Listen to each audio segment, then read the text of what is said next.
जो कि मदद करता है हमारे गुड इवनिंग, नमस्कार। आज का हमारा जो मास्टर क्लास है वो है D10 कुंडली के ऊपर है, दशमांश कुंडली पर। इसके 12 भावों की व्याख्या होगी। काफी बड़ा कोर्स है ये। प्लस इसके बाद D4 समझाया जाएगा, what is your property disputes. आपके चरित्र को भी बताता है, आप अच्छे चरित्र के व्यक्ति हैं या खटारा व्यक्ति हैं, ये D4 बता देता है आराम से। फिर पढ़ाना है आपको D2 चार्ट। वहां डिग्री से एक्यूरेट बताया जाएगा कि ये दशा मेरे को चप्पलें तुड़वाएगी या मोची से दो चार टांके लग के भी चल जाएगी। समझ में आया? यही पता लग जाए बहुत है कि ज्यादा धक्के नहीं खाने। उसके बाद सबसे इंपॉर्टेंट पार्ट पढ़ाया जाएगा, दैट इज अ दग्ध राशि। कुंडली का मीनिंग ही बदल जाता है। दग्ध राशि जहां बैठी होगी वो हाउस पिट गया, खत्म है वो हाउस। आप मान लीजिए कह रहे हैं कुंडली में मेरा उच्च का बृहस्पति है, बट वो दग्ध राशि है, he will not give you the result in this birth na, while you having exalted Jupiter in any bhava, even the kendra और त्रिकोण भावा। जब मैं नाड़ी पढ़ाता हूँ सब लोग कहते हैं गज केसरी हो, भैया मेरी कुंडली में भी है। इसको मैं नाड़ी में मैं पढ़ाता हूँ ना, मेरी नाड़ी की डेमो देखना। मैं इसे प्यार से कहता हूँ धक्के खाने का राज होगा ये। धक्के ही खाता है आदमी जिंदगी भर। अगर आपका जुपिटर और चंद्रमा कुंडली में, सिवाय राम जी का देख लो जीवन, लगन में चंद्रमा बृहस्पति था, बृहस्पति उच्च का था, चंद्रमा स्वराशि का था, सिवाय धक्के खाए और कुछ नहीं किया। Are you getting my point? Simple सी थ्योरी है, आप इसे समझ के रखिए। चलिए हम स्टार्ट करते हैं दशमांश कुंडली के ऊपर। क्लियर है? दशमांश कुंडली क्या होती है कि 30 डिग्री की एक राशि होती है, उसको 10 से डिवाइड कर देंगे तो 3 डिग्री आ जाएगा, तो 3 डिग्री का दशमांश हो गया। ठीक है, ग्रह का डिवीजन हो गया। 3 डिग्री, 6 डिग्री, 9 डिग्री, ऐसे 3 का मल्टीपल चलेगा। बात क्लियर है? ये डिविजनल चार्ट है जो बारीकी को बताता है आपकी। कैसी बारीकी को बताता है? मान लीजिए क्या देखना है, बहुत सारी टेक्निक है इसमें, कम से कम 10 क्लासेस लगेंगी इसको पढ़ाने में। और सबसे जबरदस्त पार्ट मेरे को पढ़ाना है फुल फ्लैश, दैट इज अ दग्ध राशि। बैंड बजा देता। लेकिन दग्ध राशि आदमी को करोड़पति भी बनाती है, कोई ये गलतफहमी में ना रहे कि लुटिया डूबेगी। हर चीज के दो पहलू होते हैं, ये सदैव याद रखना है। एक पहलू नहीं होता किसी भी चीज का, दो पहलू होते हैं हर चीज के। जैसे अभी मैंने पिछली क्लास में बताया, आपको क्या बताया कि सब जो है एक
सॉरी अर्जेंट कॉल थी, थोड़ा अटेंड करना था। अब D1 का लगना देखिए, उसे D10 चार्ट के अंदर देखिए बड़े ध्यान से। क्या वो लगना लॉर्ड अच्छी पोजीशन में है तो आप दिल से कार्य करेंगे, मन से कार्य करेंगे, एनर्जी से कार्य करेंगे। सिंपल सी बात है। लगना इज हु? लगना means I me my self. लगना का अर्थ होता है आई मी माई सेल्फ। तो लगना लॉर्ड अगर D10 में अच्छी पोजीशन में बैठा है तो आप जीवन में आराम से कार्य क्षेत्र में आगे बढ़ेंगे, चाहे 50 संघर्ष हो जाए। और अच्छी बात बता रहा हूं, जिनका D1 का लगना लॉर्ड D10 में अच्छी पोजीशन में है, ठीक है, वो कभी भी गलत काम के लिए हामी नहीं भरेंगे। D1 का लगना लॉर्ड D10 में अच्छी पोजीशन में रहे तो गलत काम को हामी नहीं भरेगा इंसान। अगर D1 का लगना लॉर्ड D10 में एफ्लिक्शन में आ गया तो ऐसा आदमी चाहे नौकरी करे चाहे बिजनेस करे, सारी जिंदगी उसे संघर्ष करना ही करना है। सिंपल सी बात है, यानी उसको स्ट्रगल देखना ही देखना है, ऑब्स्टेकल आनी ही आनी है, समस्याओं का सामना उसे करना ही करना है। क्यों करना है? सिंपल सी थ्योरी मैंने बता दी। लगना means I me my self, simple. अगर वो एफ्लिक्शन में है तो बैंड बज गया, बात खत्म। लगना एफ्लिक्शन में है तो बैंड बजा हुआ है, कोई दिक्कत है नहीं। अब एक और अच्छी बात सुननी है, अगर आपका लगना लॉर्ड अच्छी जगह बैठा है D10 में, केंद्र या त्रिकोण में, या कहीं पे भी चलो बैठा है, वो भी ले लेते हैं, क्या दिक्कत है। तो इसका अर्थ ये होता है कि लगना लॉर्ड आपका जहां भी बैठा है, if it is expected by the auspicious planet, then it up you, बहुत जल्दी से आपको ऊपर उठा देगा, it uplift you very fastly. Simple सी बात समझ लीजिए, आपका बहुत ज्यादा स्ट्रांग हो गया लाइफ, आपका फाउंडेशन बहुत स्ट्रांग होगा। एक्चुअल में ना मेरी एकाग्रता वो हो रहा है, ज्वाइन हो रहे हैं ना लोग सारे, तो मेरे को वहां भी क्लिक करना है, इसलिए मेरा वाणी गड़बड़ हो जाता है। तो क्या होता है कि आदमी का कैरियर बड़ा अच्छा बनता है, उसकी फाउंडेशन बड़ी अच्छी बनेगी, उसको दिशा बड़ी अच्छी मिलेगी, उसको सपोर्ट करने वाले अच्छे मिलेंगे। फिर से बता रहा हूं, ध्यान से सुनिए जो लोग अभी ज्वाइन करे हैं। लगना लॉर्ड D1 का, आपकी लगन कुंडली का लगन स्वामी D10 में अच्छी जगह बैठा है, शुभ ग्रहों के प्रभाव में है, तो आपका कैरियर स्टार्टिंग से ही बेहतरीन होगा टिल योर रिटायरमेंट। अगर वो पाप प्रभाव में है, गलत भाव में बैठा है, तो मरते दम तक आपको जो है संघर्ष करते रहना है। सिंपल सी बात है, इसमें कोई रॉकेट साइंस ही नहीं है। क्लियर है? अगर आप देखो D10 के लगन में मान लीजिए राहु महाराज विराजमान हो गए। राहु जो है फ्लक्चुएशन देते हैं, राहु मटेरियलिस्टिक के कारक हैं, जरूरत से ज्यादा डिजायर दे देंगे। बात समझ में आ रहा है? जरूरत से ज्यादा डिजायर, जरूरत से ज्यादा मटेरियलिस्टिक होने से क्या होता है कि लाइफ अनबैलेंस हो जाएगी, चाहे वो नौकरी है चाहे वो आपका बिजनेस है। बात खत्म। अब आगे चलते हैं। D10 का लगना लॉर्ड भी, D10 का लगना लॉर्ड भी आपको मेटीरियलिस्टिक लाइफ के बारे में बताता है, आप कितना भौतिक तत्व की ओर आगे बढ़ेंगे। भैया आप धरती पे कमाने के लिए तो पैदा हुए हो, संन्यास लेने के लिए थोड़ी पैदा हुए हैं आप पैदा हुए हैं किस चीज के लिए? सिंपल सी बात, भौतिकता को प्राप्ति के लिए पैदा हुए हैं। अब आपका D10 में चंद्रमा देखिए, D10 है क्या? बेसिकली आपके D1 चार्ट का दशम भाव का एक्सपेंडेड फॉर्म है। Basically it is N expanded form और एक्सपेंडेड कुंडली और expanded chart of the D10। D1 के 10th हाउस का विस्तार है, ये समझ लीजिए D10। अब लगन से हमने पढ़ लिया कि हम अपनी ऊर्जा से कार्य करेंगे, क्या हम दिमाग से भी चलेंगे, अपना मेंटल यूज करेंगे अपने कर्म में? एक होता है ना काम करना, किसी ने कह दिया भाई साहब गड्ढा खोदो, खोद दिया, दिमाग का काम तो था नहीं इसमें। हर जगह थोड़ी गड्ढा खोदना होता है, मनरेगा थोड़ी है ये। तो क्या है कि भैया सिंपल सी बात है, चंद्रमा देखिए, if moon is under affliction in D10 chart, then in that case the person will have unstable mind in his working area, either job or business, simple। तो आदमी का मेंटल देखो, D10 में एक और मीनिंग बताता हूं। D10 में चंद्रमा अगर एफ्लिक्शन में है तो आप स्ट्रेस ज्यादा लेते हैं अपने कार्य क्षेत्र में। बॉस ने कह दिया, बस उसी को बस सारा दिन दिमाग का दही कर लेंगे आप। अरे यार बॉस ने मेरे को ये बोल दिया, अरे बॉस ने मुझे वो बोल दिया। स्ट्रेस लेने वाला काम हो गया जरूरत से ज्यादा। आपका mental attitude, mental stability, mental unstability moon बताएगा D10 में सूक्ष्म रूप से। अब आगे चलते हैं। हर भाव को पढ़ना है हमको क्लास के अंदर। कुछ एक मैं आपको एक एक भाव थोड़ा थोड़ा सा बताता हूं। डिटेल में तो क्लास के अंदर हम लोग समझेंगे इसको। D10 का सेकंड हाउस। अब होता क्या है कि पंचम भाव हमारी बुद्धि को बताता है, हमारी इंटेलिजेंसी को। यही पढ़ा है ना आपने D1 में। D10 में क्या होता है, सेकंड हाउस आपकी फैमिली का कोई खानदानी काम धंधा है, आप उसको ज्वाइन कर सकते हैं। आपको D1 में सेकंड हाउस, आपको संस्कार मिलते हैं जन्म में। जब आप जन्म लेते हैं ना तो क्या मिलते हैं, मम्मी सिखाती है बेटा ये नहीं छूना, ये गलत बात है, ये अच्छी बात है, ये खराब बात है, सिखाती है, संस्कार है। इसी प्रकार D10 का सेकंड हाउस आपको व्यापार और आपके जॉब के संस्कार बताता है और आपकी बुद्धि के बारे में भी बताता है। आप कितनी बुद्धि से अपने काम को अंजाम देंगे, ये चीज समझनी है हमें। सिंपल सी बात है, कोई रॉकेट साइंस है नहीं। अब D10 का थर्ड हाउस क्या बताता है हमें, बड़ी सुंदर बात है। थर्ड हाउस ये बताता है D10 का, आपके एफर्ट्स बताता है। बता दिए एफर्ट्स। आगे क्या बताता है, D10 का थर्ड हाउस जो होता है वो अष्टम से, अष्टम होने के कारण सडननेस भी देता है, कष्ट भी देगा, परेशानियां भी देगा, ऑब्स्टेकल भी देगा, फालतू के धक्के भी खिलाएगा। कारण ट्रैवलिंग है ना थर्ड हाउस बाबा। ट्रैवलिंग होने के कारण धक्के भी तो खिलाएगा, ये भी तो समझना है हमें। तो ये सारी चीजें हमको थर्ड हाउस में मिलेंगी। फिर D10 का फोर्थ हाउस क्या बताता है, देखो कोई भी डिविजनल चार्ट हो, चाहे D1 हो, D9 हो, D10 हो, कोई भी चार्ट हो, चतुर्भाव आपके सुख को बताता है कि आपके पास सुख है या नहीं है। बात क्लियर है। आपकी मन की शांति बताता है। क्लियर है कि मैं, देखो D10 जो होता है बेसिकली हमारे कर्म गति को बताता है। एक तो दो दो भाग होते हैं D10 के, जिसे मैंने क्लास में एक्सप्लेन करना डीपली। दो भाग होते हैं जहां यहां मैं बता रहा हूं। एक होता है हमारी कर्म गति, सभी प्रकार के कर्म, खाना खाना, बातचीत करना, हर तरह के कर्म बता रहा है। लेकिन D10 का 10th हाउस आपके कैरियर पर फोकसिंग बताता है। यहां दो मीनिंग आ जाएंगे अलग अलग।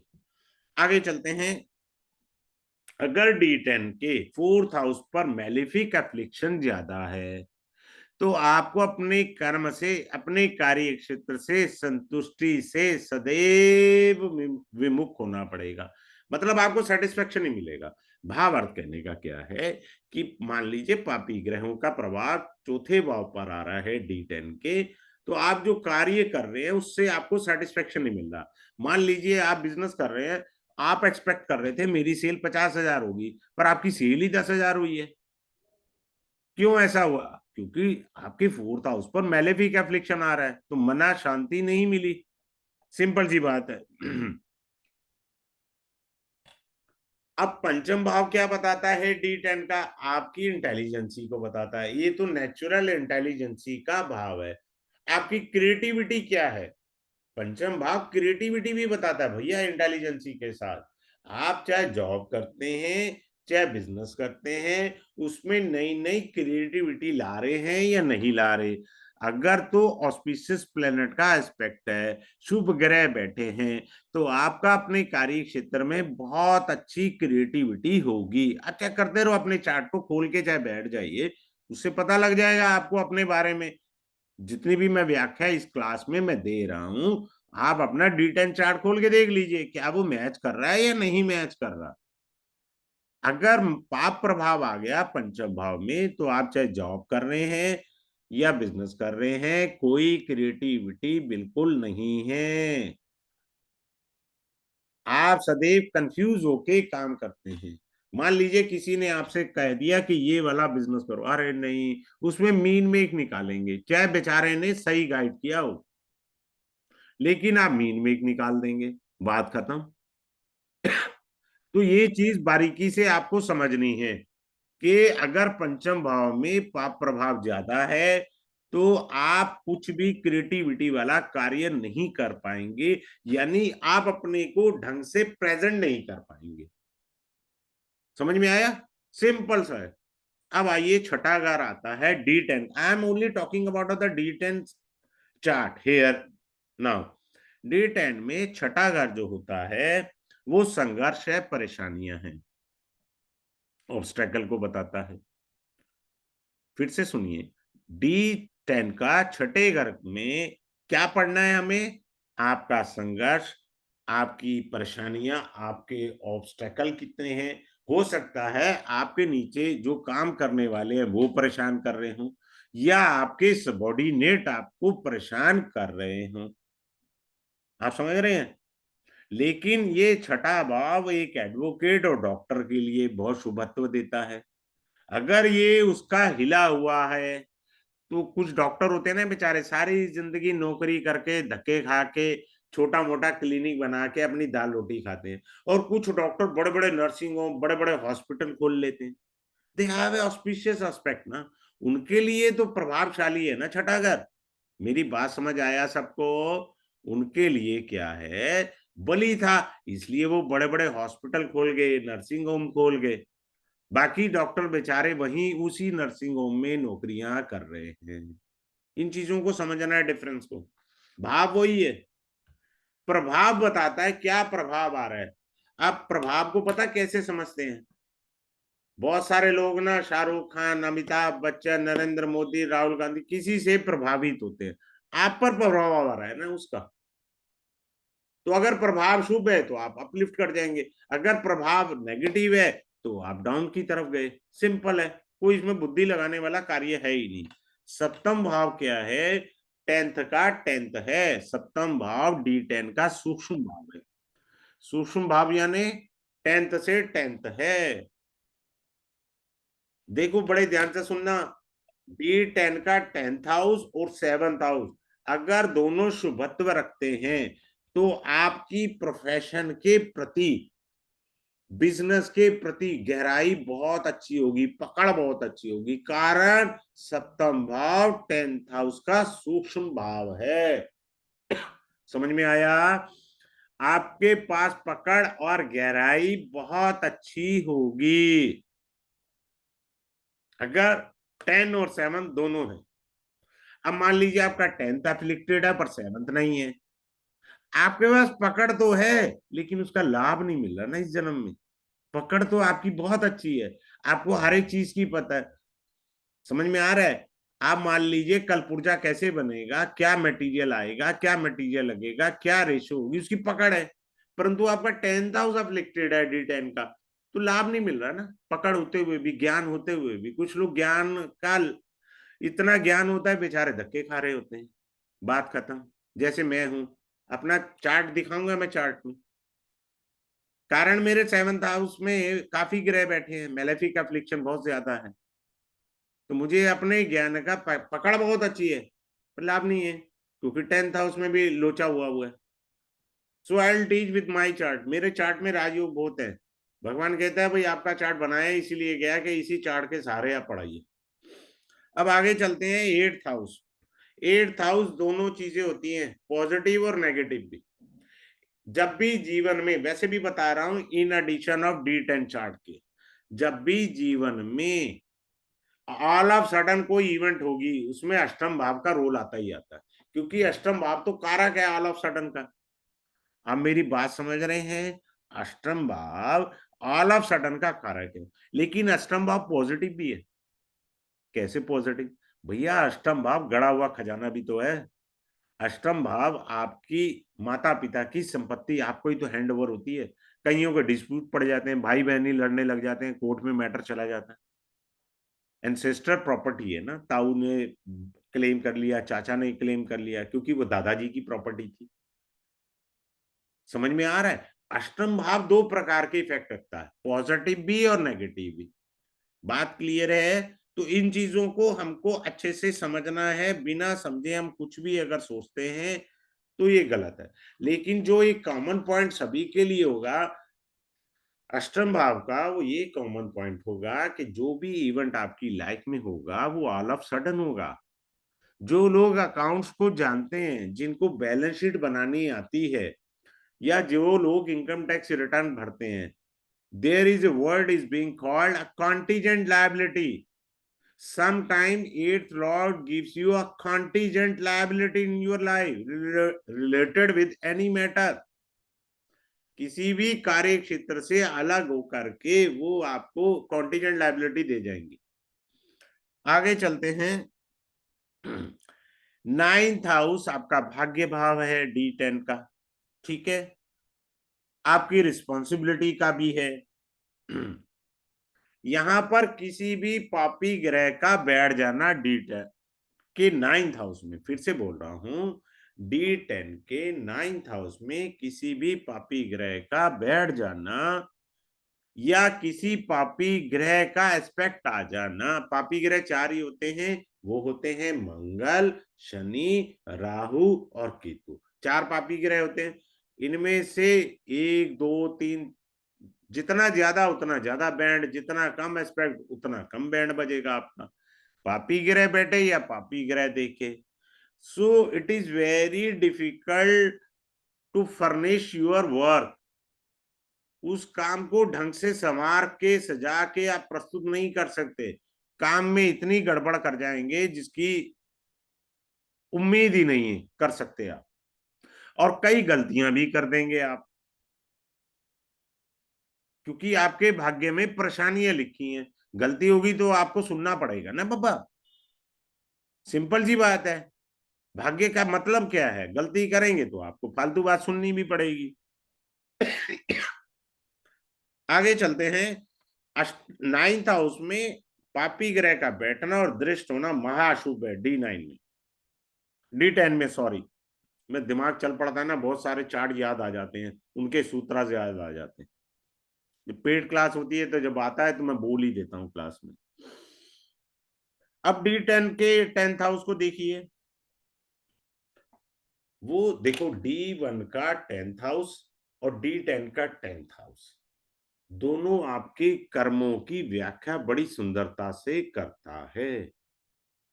बड़े ध्यान से सुनना है, कर्मों की व्याख्या बड़ी सुंदरता से करता है। आप किस प्रकार से अपने कर्मों को अंजाम दे रहे हैं, यानी आप अपने कर्मों को कैसे फुलफिल कर रहे हैं। समझ आ रहा है? सिंपल सी बात। अगर D1 के 10th हाउस भी अफ्लिक्टेड है, D10 का 10th हाउस भी अफ्लिक्टेड है, तो आपकी कर्म गति अच्छी नहीं है। कर्म गति इन द सेंस, आप काम का निष्पादन अच्छे ढंग से नहीं कर पा रहे। आप उस काम को एंड पर, यानी उसके अंतिम अंजाम पर नहीं ले जा पा रहे। आप फ्रस्ट्रेटेड हो जाते हैं जब भी आपको कोई काम दिया जाता है। सिंपल सी बात है। Now coming up to the अगर मान लीजिए कोई कहे जी ना तो मेरे D1 के 10th हाउस में कोई ग्रह है और D10 के भी 10th हाउस में कोई ग्रह नहीं है, या मान लो कोई कहता है जी मेरे D1 के तो 10th हाउस में ग्रह हैं पर D10 के 10th हाउस में कोई ग्रह नहीं है, तो ऐसे आदमी को ना जो मर्जी काम दे दो, सभी प्रकार के काम पे राजी है। अगले को बोलो जी टाइप कर दे, हाँ जी कर दूंगा जी। ईमेल भेज दे, हाँ जी भेज दूंगा जी। वहां जाके काम कराओ, ट्रैवल कराओ, हाँ जी कर लूंगा। तो ग्रह नहीं है ना, जिसका भी प्रभाव गोचर से आता रहेगा वो करता रहेगा। यानी वो देसी भाषा में बोला जाता है ना, गरीब की जोरू सबकी भाभी, वो वाला काम हो जाएगा D10 के 10th हाउस में अगर कोई ग्रह ही नहीं है। आगे चलते हैं। 11th हाउस D10 का, ये पॉजिटिव और नेगेटिव दोनों ही रिजल्ट देता है। फिर से बता रहा हूं, पॉजिटिव और नेगेटिव रिजल्ट देता है। पॉजिटिव रिजल्ट कब देगा? बड़े ध्यान से सुनना। व्हेन इट इज एन उपचय तो श्री वृद्धि करेगा। When it is a part of त्रिषडाए 11th house, when 11th lord is or the planet sitting in the 11th bhava, if it is a part of trishadaya, then in that case it give you lot of trouble to you. If it is a part of the upajay bhava, then it uplift you. Simple, आपको श्री वृद्धि करेगा, आपको लाभ देगा, ये हमें ध्यान देना है। 12वां घर क्या है? खर्चा है, पीड़ा है, परेशानी है, सब बताएगा आपके बारे में। अगर वहां क्रूर ग्रह ज्यादा बैठे हैं तो गलत, मान लीजिए मंगल बैठ गया तो लड़ाई झगड़े में खर्चा वर्चा चल रहा है आपका, या आप कोई कह रहे हैं जी मेरा तो किसी से लड़ाई झगड़ा नहीं है, आपकी मशीन है वो खराब है। मंगल मशीन भी तो है ना भैया, आपके इलेक्ट्रॉनिक इक्विपमेंट्स ज्यादा जल्दी खराब हो जाते होंगे, उन पे पैसा लग रहा है। शुभ ग्रह है बैठा, मान लो कोई कहे जी मेरा तो बृहस्पति बैठा है, तो शुभ ग्रहों पर आप खर्चा कर रहे हैं। जुपिटर बैठा है तो धर्म कर्म में, रामलीला में पर्ची कटाएंगे, समझ में आ रहा है, भंडारा लगा देंगे आप, तो शुभ कार्यों में आप व्यय करेंगे, खर्चा करेंगे, सिंपल सी बात है। अब क्या होता है, दो ग्रह जब भी इकट्ठे बैठे होते हैं ना, उनमें प्लेनेटरी वॉर होती है। अब प्लेनेटरी वॉर में जो ग्रह हार जाए, अगर उसकी दशा है और गलती से उसका लिंक D10 के 10th हाउस से आ गया या लगन से आ गया, बैंड बजा देगा, पहले बता रहा हूं। दो ग्रह युद्ध में बैठे हैं, उनमें से एक हार गया, उसकी महादशा लग गई, बाई चांस वो D10 के लगन या 10th हाउस को एफ्लिक्ट कर रहे हैं, बैंड बजा देंगे आपका। फिर एक और अच्छी चीज है, वो भी बता देता हूं आपको, सबसे सुंदर चीज, जो शायद मैं स्टार्टिंग में गलती होगी बोला ही नहीं है। अरे मैंने एब्रीवेटेड वे लिखा ही नहीं था, बुद्धूनंद आदमी हूं। बड़ी सुंदर सी बात सीखिएगा। D10 में कुछ राशियां ब्लैंक चार्ट्स वाली राशियां होती हैं, रिक्त राशियां, उनका फल मिलेगा ही नहीं। फल कहां से देखना है? फल सदैव D1 से देखते हैं, याद रखना, D10 से फल नहीं होता, D1 से फल होता है। मान लो किसी को अपना कैरियर देखना है, अपना लव अफेयर देखना है, अपना बिजनेस देखना है, तो हमें, मैं यहाँ उसको जरा सा भी रिवील नहीं करना चाहूंगा, रिक्त राशियों की दशा में वो फल मिलेंगे नहीं। कर लो जितने मर्जी रज के उपाय करने, कर लो, होना होना कुछ नहीं है, क्योंकि वो राशियां ब्लैंक साइंस है। The blank sign will not give you result related with the houses. जिस भी भाव से उनका संपर्क होगा, उन हाउसेस का आपको फल नहीं मिलेगा। उनको रिक्त राशियां या ब्लैंक साइन बोलते हैं, वो देखना है। क्लियर है? ये हुआ हमारा D10। Now we are coming up to the D4। D4 के अंदर 3 पॉइंट्स होते हैं। कौन से होते हैं? एक होता है सनक, दूसरा होता है सानंद, तीसरा होता है सनातन। अब आपको देखना है कि मेरा ग्रह सनक में बैठा है, सानंद में है, या सनातन में है। अगर आपका ग्रह सनक में बैठा है तो सारी जिंदगी जिस भाव से उसका लिंक आ रहा है, क्लास में मुझे बताना है, बुरा नहीं मानिएगा, क्लास में बताना है। 3 कैटेगरी होती है D4 की, फिर से रिवील कर रहा हूं, सनक, सानंद, सनातन। अगर ग्रह सनक के अंदर है तो जिस भाव से इसका लिंक होगा, जिस भाव को ये रिप्रेजेंट करेगा, उस भाव की खुशी, उस भाव से रिलेटेड प्राप्ति करने के लिए सारी जिंदगी संघर्ष करना है आपने। बात खत्म, सिंपल सी बात है। फिर से बोल रहा हूं। अच्छा, मैं एक D10 की खास चीज बताना भूल गया, इसमें एक नक्षत्रा की मैं टेक्निक रिवील करूंगा कि ये जन्म आपका लाभ के लिए हुआ है या धक्के खाने के लिए हुआ है। I will share the technique in the class itself. मैं बताना भूल गया कि क्या मैं जो है वो जीवन मेरा संघर्ष से गुजरेगा, इजीली गुजरेगा। आई will teach you in the class. ना, सानंद में है कि आदमी को 2 थप्पड़ इधर भी पड़े हैं, 2 इधर भी है, फिर भी फेस पे स्माइल है। इट डजंट बॉदर यार, टेक इट इजी, चलता है। बात क्लियर। जैसे न्यूमरोलॉजी के अंदर लोशो ग्रेड में 5 नंबर है, ऐसे लोगों को लॉस भी हो जाए ना, but they will have a smile on their face if they have a 5 number in the low show grade also. So it is a numerology. मेरे दिमाग में आ गया तो मैंने शेयर कर दिया। मेरा तो ऐसे ही होता है, क्लास में 10 चीजें आ जाती हैं, क्योंकि मैं ठहरा कंसल्टेंट भैया, तो 10 पॉइंट आते हैं, 10 ही बता देता हूँ, ले लो कर लो। आगे चलते हैं। अब आप सनातन से कोई ग्रह जुड़ा है तो क्या होगा? ऐसा आदमी सदैव प्रसन्न चित्त रहेगा, उसके पास वातावरण भी प्रसन्न चित्त रहने का रहेगा, भटकती आत्माएं नहीं आएंगी उसके पास। उसका ऑरा ही अलग होता है, भगवान ने ऑरा ही अलग दिया है उसका। उसको सदैव प्रसन्न चित्र रहता है वो व्यक्ति। D4 का हम ये भी पढ़ेंगे कि क्या हम चरित्रवान व्यक्ति हैं या हमारे चरित्र में दोष है, ये भी पढ़ना है हमने। प्लस हमें प्रॉपर्टी डिस्प्यूट, कहीं हमारी प्रॉपर्टी कोई हड़प तो नहीं लेगा, या हमारी प्रॉपर्टी में कोई डिस्प्यूट तो नहीं आ जाएगा। Will have to see in this way. हमेशा याद रखना, जिस किसी का भी बुध D1 D9 D10 सब जगह अष्टम भाव में आ जाए, वो राजा है इस जन्म में। D1 D9 D10 अष्टम भाव में बुध आ जाए, आदमी को ऊंचाइयों में ले जाएगा। अशुभ नहीं है उसके लिए, अब मिरेकल्स है उसकी लाइफ में। चीजें खुद ब खुद चले आएंगी। He is a magnet personality, चीजें स्वतः आएंगी उसके पास, ये चीज समझनी है। अब एक टेक्निक सिखाता हूं, बड़ी शानदार। आप अपना D4 चार्ट खोल के देखो। D1 का दशम भाव का स्वामी कौन सा बोला मैंने? लगन कुंडली का 10th लॉर्ड D10 के D4 के, यानी D4 चतुर्थ।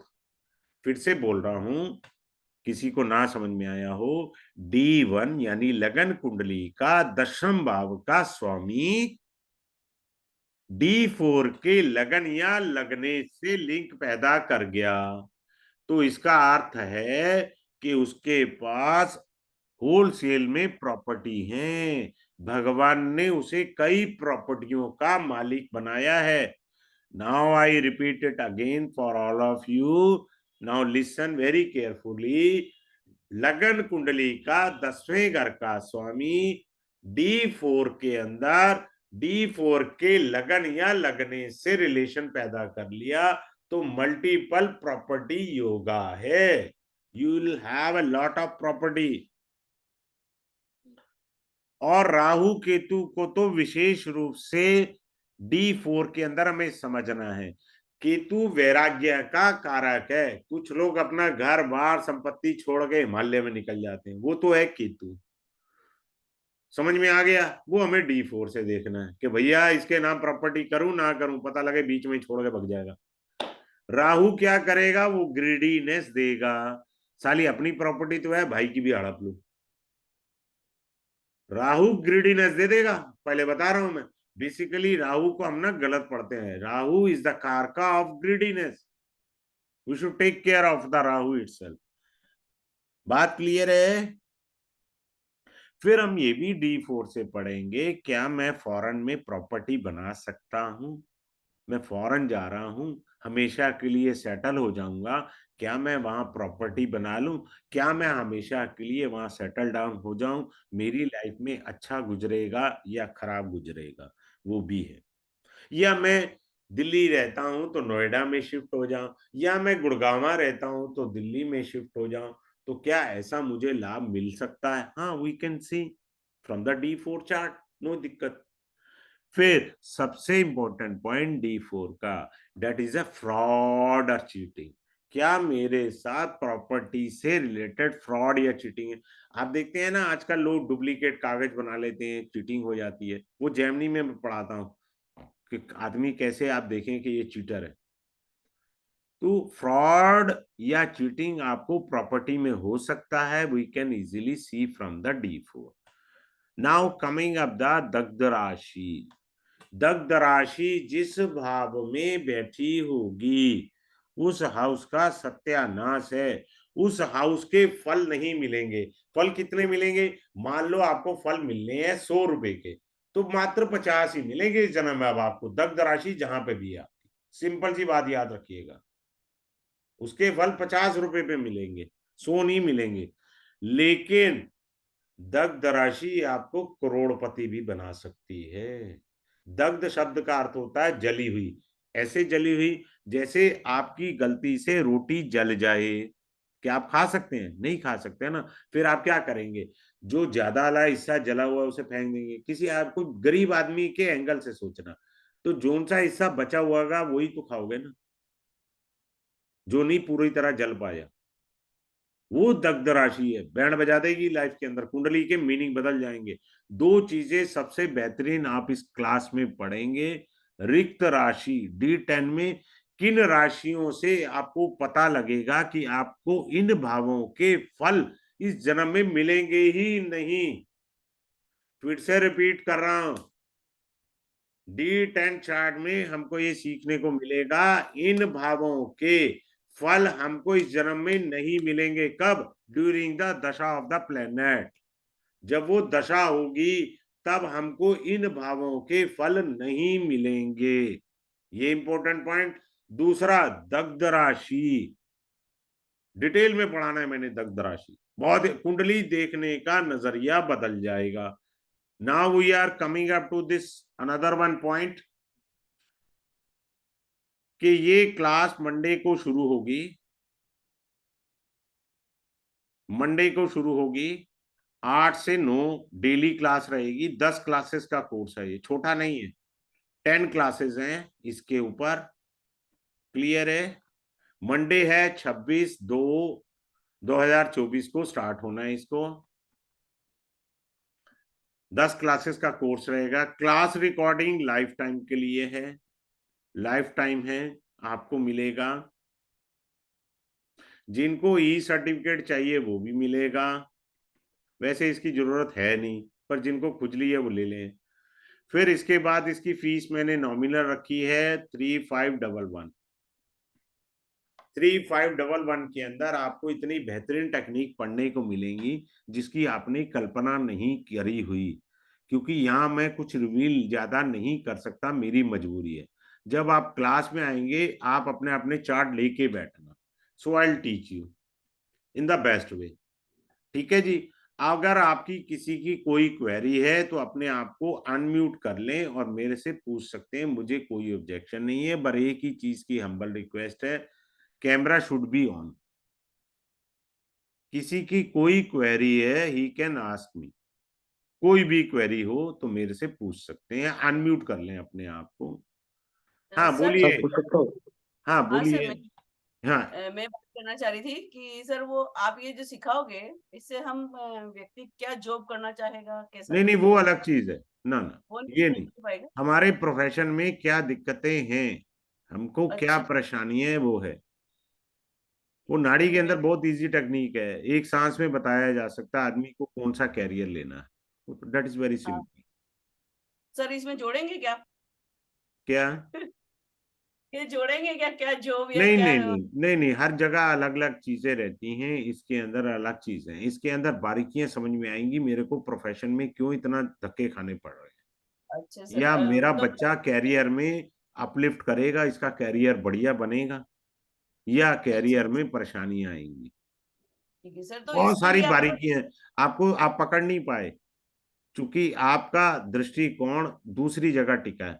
मैंने इतनी शानदार चीज बोली, आपने वो नहीं सुनी ध्यान से, कि मैंने तो ये मैंने। कहा कि D10 में जब किसी ग्रह की दशा होगी तो किन भावों के फल ही नहीं मिलेंगे।